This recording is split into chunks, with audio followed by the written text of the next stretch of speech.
السلام علیکم ورحمۃ اللہ۔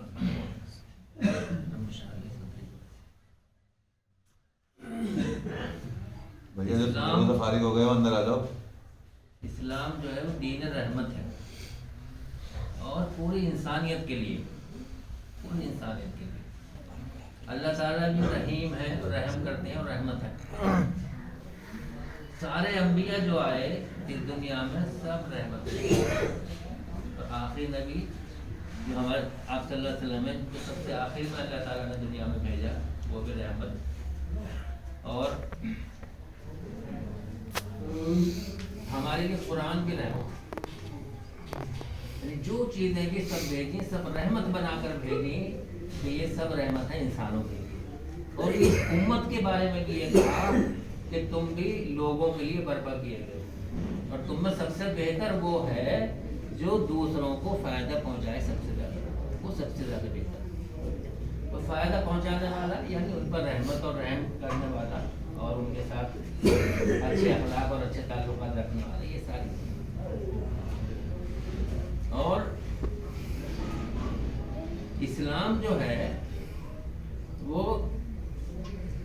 زندگی گزارنے کا طریقہ ہے۔ یہ کوئی ایسا نہیں کہ یہ اسلام ہے بس کلمہ پڑھ لیا، یہ کر لیا، یا نماز پڑھ لی، یہ اسلام ہو گیا، روزہ رکھ لیے۔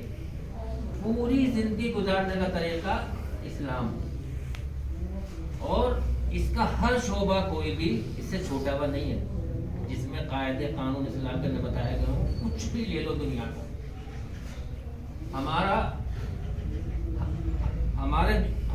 ہمارے جو گھر کے معاملات ہوں، چاہے باہر کے معاملات ہوں، چاہے بازار کے معاملات ہوں، ہماری دکان پہ ہماری تجارت، ہمارے لین دین، ہماری بات چیت، ہماری گفتگو، ہمارے تعلقات لوگوں سے، ہمارے معاملات لوگوں سے، کچھ بھی چیز ہو، ہمارا چلنا پھرنا، ہمارا ہنسنا بولنا، ہمارا بات کرنا لوگوں سے، یعنی کچھ بھی اٹھا کے دیکھیں سب اسلام کے اس میں ہے، سب اسلام کے یہ شعبے ہیں۔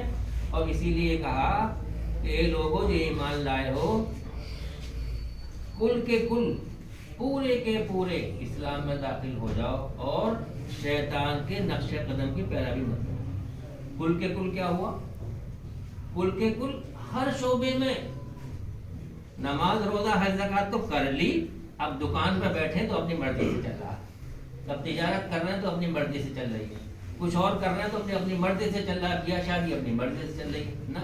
کل کے کل اسی شریعت میں داخل ہونا ہے جو اللہ نے بتائی، یہ ہے اسلام اور یہ ہے اسلام۔ اس کے لیے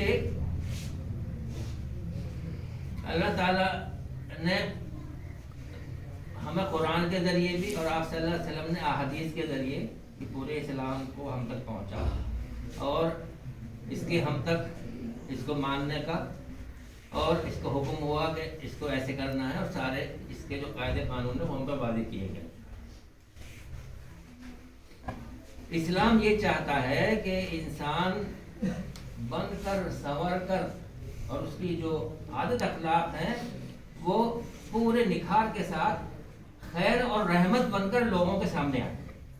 یہ ہے شخصیت سازی اسلام کی، کہ اسلام یہ چاہتا کہ ہر شخص ایسا سنور جائے، نکھر جائے، اور خیر اور رحمت بن کر لوگوں کے سامنے آئے۔ تو اس بننے سنورنے میں اور اسلام کو پورا اس میں آنے میں سب سے پہلی بات جو ہے وہ ہے اللہ رب العزت پر پورا ایمان، اللہ پہ پورا ایمان لانا۔ سب سے پہلا ایمان، جو ایمان ہے وہ اس کا جز ہے۔ اگر ایمان دل میں ہے انسان کے تو سمجھو کہ پورا کہ اللہ پہ بھروسہ ہے۔ اور اسی لیے یہ کہا کہ اللہ پر ایمان لاؤ اور اس پر جو ہے جم جاؤ، اس پہ جم جاؤ۔ ایک صحابی نے آپ صلی اللہ علیہ وسلم سے جو دریافت کیا کہ میرے لیے سب سے بہتر عمل کون سا ہے جو میں کروں، تو کہا اللہ پر ایمان لاؤ اور پھر اس پہ جم جاؤ۔ ایمان لاؤ، یہ اللہ پر ایمان لاؤ کا مطلب لا الہ الا اللہ، ایمان لانے کا مطلب لا الہ الا اللہ۔ تو اللہ پر ایمان لاؤ اور اس پہ جم جاؤ، یہ ہے کل ایمان کا۔ اچھا، ایمان کیا ہے؟ ایمان انسان کے دل میں ہوتا ہے۔ انسان کو ایسی نہیں کہ باہر سے کوئی چیز ہے، ایمان جو ہے ایک کیفیت کا نام ہے جو انسان کے دل میں ہوتی ہے، اور وہ یہ اس بات سے اعلان کرتا ہے کہ میں ایسے اللہ رب العزت پہ ایمان لاتا ہوں جو کل کائنات کا مالک ہے، جو سب کو ہر چیز پہ اس کی قدرت ہے اور وہ ہر چیز کا مالک ہے، اس کے جس چیز کو وہ چاہتا ہے وہ دنیا میں ہوتی ہے، اور جس چیز کو وہ نہیں چاہتا وہ نہیں ہو سکتی۔ اس پہ ایمان ہونا کہ کل قدرت رکھنے والا اللہ کی ذات ہے اور وہی سب کچھ کرتا ہے، یہ ہے ایمان کا جز، کہ اللہ رب العزت کے پہ پورا ایمان لانا۔ اور ایمان کیا کرتا ہے پھر انسان کے ساتھ، کہ ایمان انسان کا سر اونچا کرتا ہے۔ ایمان انسان کا سر اونچا کرتا ہے، وہ کیسے؟ وہ کہتا ہے اب یہ سر کسی کے سامنے نہیں جھکے گا میرا، صرف اللہ کے سامنے۔ سر تو جھکنا ہے یا تو اللہ کے سامنے جھکا لو، اور اگر اس کے سامنے نہیں جھکا رہے تو 50 جگہ اور جھکا لو۔ اگر ایک کے آگے نہیں جھکایا تو 50 کے آگے اور جھکنا پڑے گا، پھر یہاں بھی جھک گئے، وہاں بھی جھک گئے، وہاں بھی جھک گئے، جہاں فائدہ دے گا وہاں جھک گئے۔ تو یہ ہے کہ یہ آدمی کا سر اونچا کرتا ہے ایمان۔ جب ایمان دل میں اتر جاتا ہے کہ اللہ کے سوا میں جو کسی کی ماننی نہیں ہے، تو سر اونچا ہوتا ہے، اس کی جرت، اس کی ہمت، اس میں بہادری۔ بادشاہ کے سامنے بھی زبان میں کھولے گا مگر حق وہ دیکھے گا اور حق سامنے آئے گا، ورنہ تو کیا ہوتا ہے، کسی کی چاپلوسی میں، کسی کی اپنے خود غرضی میں، کسی کا فائدہ اٹھانے کے چکر میں کچھ بھی آدمی جھک کے باتیں کرتا ہے، پھر وہ حق کی بات نہیں کرتا اگر ایمان دل میں نہیں ہوتا۔ تو موسیٰ علیہ السلام کا واقعہ جو جادوگر سنا ہوگا، اس کو مختصر طور پر میں بتاتا ہوں کہ موسیٰ علیہ السلام کو اللہ تعالیٰ نے یہ معجزہ دیا تھا کہ ان کا جو عصا تھا، جو ان کا ڈنڈا، جب وہ زمین پر ڈالتے تھے تو وہ اگرا بن جاتا تھا۔ تو فرعون جو تھا وہ اس کو بڑا اس بات کا یہ تھا قلق کہ لوگوں میں یہ سب جا رہا ہے کہ وہ دیکھتے ہیں تو ان کا ایمان کہیں نہ کہیں کو تھوڑا سا وہ ہو رہا ہے۔ تو اس نے جادوگر اکٹھے کیے سارے اپنے جو اس کے تھے، اور اس نے ان سے کہا میں تمہیں بہت انعام و اکرام سے نوازوں گا، اور تمہیں محل میں کبھی بھی آنا جانا، تم میرے مقرب بن جاؤ گے۔ تم ایسا بڑا جادو پیش کرو جو وہ موسیٰ کے یہ جادو جو ہے اس پہ حاوی آ جائے۔ تو سارے جادوگر اکٹھے ہو گئے اور لوگ بھی آئے، کیونکہ لوگوں کو ہی دکھانا تھا، لوگ بہت جمع ہو گئے، اور سب کے سامنے موسیٰ علیہ السلام کو بلایا گیا، اور یہ ایک طرح سے مقابلہ وہاں پر ہوا۔ اب وہ جادوگر جو تھے کہیں نہ کہیں پہلے سے انہوں نے دیکھا تھا موسیٰ علیہ السلام کا، اور کچھ نہ کچھ اس طرح کی چیزیں کہ دل میں ان کے کہیں نہ کہیں ایک نرم گوشہ تھا۔ تو موسیٰ علیہ السلام نے کہا کہ پہلے تم دکھاتے ہو کہ میں دکھاؤں؟ تو انہوں نے جادوگروں نے پوچھا، تو موسیٰ علیہ السلام پہلے آپ ہی دکھائیے۔ تو انہوں نے بھی اسی طرح سے رسیاں پھینکی، بہت سے جادوگر تھے، اور وہ سانپ بن گئے۔ وہ جادو تھا ان کا، تو نظر بندی ہوتی ہے، اس طرح سے چیزیں دیکھنے لگتی ہیں کہ وہ ہوں۔ تو موسیٰ علیہ السلام نے بھی پھر بعد میں اپنا وہ عصا ڈالا اور وہ اژدہا بنا، اور ان کی سارے سانپوں کو نگل گیا۔ اب چونکہ دوسرے لوگوں نے تو یہی دیکھا جو کچھ تھا، لیکن جو وہ جادوگر تھے انہیں حقیقت کا یہ پتہ چل گیا، انہیں تو رسیاں دکھ رہی تھیں لیکن دوسرے لوگوں کو سانپ دیکھ رہے تھے۔ ان کو یہ والا اژدہا جو تھا وہ بالکل اصلی اور ایسا نظر آیا ان جادوگروں کو، کیونکہ وہ تو حقیقت تھوڑی ان کو زیادہ واضح تھی نا، کیونکہ وہ تو خود کر رہے تھے، کہ وہ فوراً کہہ چکے کہ ہم ہارون اور موسیٰ کے رب پر ایمان لاتے ہیں۔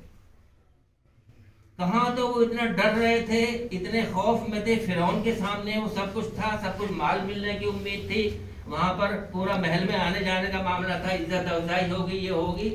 دل ان کا ایسا ہوا جب حق سامنے آ گیا، یہ تو اصل ہے، یہ اصل معاملہ ہے، یہ کوئی جادو وادو نہیں ہے، یہ اللہ کا عطا کیا ہوا ان کو معجزہ ہے اور یہ حق ہے۔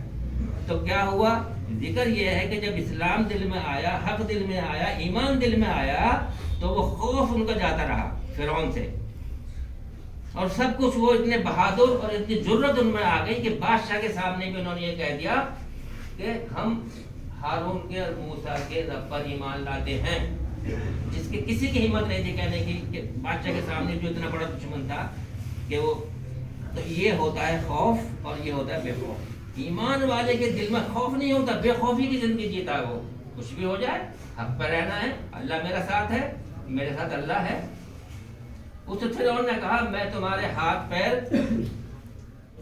مطلب سیدھی طرف سے ہاتھ کٹواؤں گا، الٹا پیر کٹواؤں گا، اس کے بعد تمہیں سولی پہ میں لٹکوا دوں گا۔ انہوں نے کہا جو چاہے کیجیے، یہ زندگی تو اتنی بڑی نہیں ہے، ہمیں اللہ کے سامنے جانا ہے، ہمیں آخرت جو ہے نظر آ گئی ہے، ہم اللہ تعالیٰ سے اس کا بہتر بدلے کی ہمیں امید ہے کہ ہمیں وہاں ہم اللہ کے سامنے جو ہے کم سے کم نادم اور شرمندہ نہیں ہوں گے۔ ہم نے سب کچھ دیکھنے کے بعد اگر ہم نے ایمان کی بات نہ کی تو ہماری زیادہ پکڑ ہوگی۔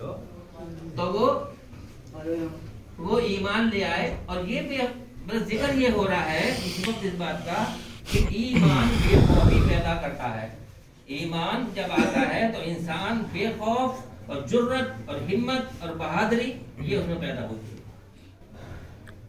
تو ایمان کے کچھ تقاضے ہیں، جب ایمان دل میں آ جائے تو سب سے پہلے نماز، جب ایمان آئے تو سب سے پہلے نماز، اور نماز بھی ایسی کہ انسان یہ سوچے کہ جسے میں اللہ کو دیکھ رہا ہوں، یہ مشکل ہے ذرا، تو پھر یہ سوچے کہ اللہ مجھے دیکھ رہا ہے۔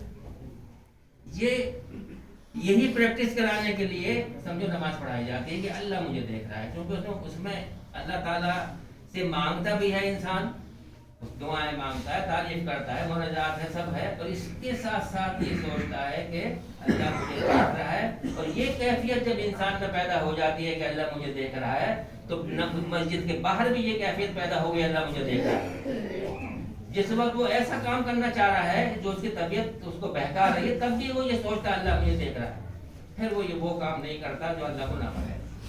تو اللہ مجھے دیکھ رہا ہے، یہ کیفیت پیدا کرنی ہے مستقل، یہ نہیں کہ نماز میں اللہ دیکھ رہا ہے مجھے، اللہ ہر جگہ دیکھ رہا ہے، اللہ اندھیری کوٹھی میں دیکھ رہا ہے، اندھیری کوٹھی میں اللہ کی نافرمانی کر رہا ہوں، وہاں بھی مجھے دیکھ رہا ہے۔ پھر روزہ ایسے ہی ہے، روزہ اتنا بڑا تقویٰ، روزے سے تقویٰ اتنا بڑا آتا ہے، اور روزے کا ایسا معاملہ ہے کہ روزہ جو ہے صرف اس کے بارے میں اللہ تعالیٰ نے کہا کہ اس کی جزا میں خود دوں گا یا میں خود ہوں۔ تو اس لیے آدمی اکیلے کمرے میں جائے، روٹی پانی کھا لے، پانی پی لے، کون دیکھ رہا ہے؟ بالکل اکیلے میں، اور پھر کہے میرا روزہ ہے، نہیں اللہ دیکھ رہا ہے نا۔ تو یہ اللہ جو دیکھ رہا ہے، اور وہ وہاں بھی سخت پیاس لگ رہی، نہیں آدمی پانی پی رہا، اکیلے میں ہے نہیں پی رہا، یہ ہے اصل چیز جو اللہ ہر چیز میں دکھاوا ہو سکتا ہے، روزے میں دکھاوا نہیں ہے، نماز میں دکھاوا ہو سکتا ہے، دکھاوے کا مطلب یہ لوگ دیکھ لیتے ہیں، حج میں دکھاوا ہو سکتا ہے، زکات میں دکھاوا ہو سکتا ہے کہ کم سے کم وہ آدمی تو معلوم ہی ہو جائے گا جس کو دے رہا ہے کہ انہوں نے کچھ دیا ہے، لیکن روزہ ایک ایسی چیز ہے جس میں دکھاوا نہیں ہو سکتا۔ روزہ ایک ایسی عبادت ہے جو صرف اللہ جانتا ہے، یہ وہ بندہ جانتا ہے کہ روزہ ہے یا نہیں ہے۔ تو روزہ ایسی، اس کے علاوہ حج ہے اور زکات ہے، حج اور زکات، موجود زکات اور اس لیے کرائی کہ اس سے جو ہے انسان جب وہ زکات دے گا اور صدقات دے گا تو اس کا لالچ کم ہوگا، پیسہ خرچ کرنے کی طرف کو ذرا اس کی طبیعت ہوگی، لوگوں کی مدد کرنے کی ہوگی، دل میں ہمدردی لوگوں کے آئے گی۔ ایسے حج اور جو ہے اس کی قربانی ہے، اور یہ معاملے کے ساتھ، اور قربانی کا بھی وہ اس لیے کہا، ایک وہ ہے کہ قربانی کا جانور جو ہے اس کا خون اور گوشت وہ اللہ کو نہیں پہنچتا، بلکہ تقویٰ ہے جو تم دل میں ہوتا ہے تمہارے، وہ اللہ کو پہنچتا ہے جب تم کو قربان کر رہے ہوتے ہو۔ اصل معاملہ ہے دل کا، اور دل کا مطلب یہ کہ ایمان کا، پر ایمان میں اللہ کتنا بیٹھا ہوا ہے دل میں، یہ ہوگی ناپ توڑ، اور یہ ہے پیمانہ آخرت میں کہ آدمی کا یقین ہونے کا۔